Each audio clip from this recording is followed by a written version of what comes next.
ডানা দেখি আজ দেখলাম বুঝতে পারা যাবে না নোয়াটা সেটা পড়ে আছে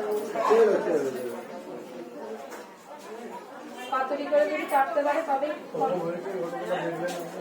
আমি দেখলাম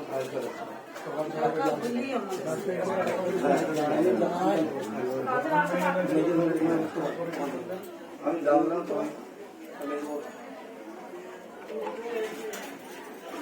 এই বড় বড়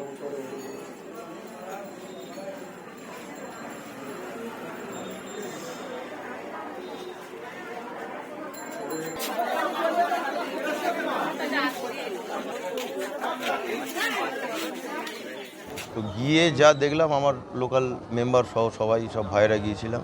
বা আশেপাশে বাড়ির ওখানে পাড়ার সমস্ত বইয়েরা কান্নাকাটি, বহু টর্চার করতো, ড্রিঙ্ক করে রাত্রিরে মারধর। তো যাই হোক, গিয়ে আমরা রুমে দেখলাম যে খাটের স্ট্যান্ড মানে আমাদের ধরে নিয়ে মাথার হাইট থেকে এইটুকু হবে, সেখান থেকে একটা মেয়ে গলায় দড়ি দিয়ে ফার্স্ট অফ অল সুসাইড করতে পারে না। বা আশেপাশে বাড়ির সমস্ত যা রিপোর্ট দেখতে পাচ্ছি, মানে পিটিয়ে মারা হয়েছে, ওকে গলায় ফাঁস দিয়ে ফেলে মারা হয়েছে ওড়না দিয়ে।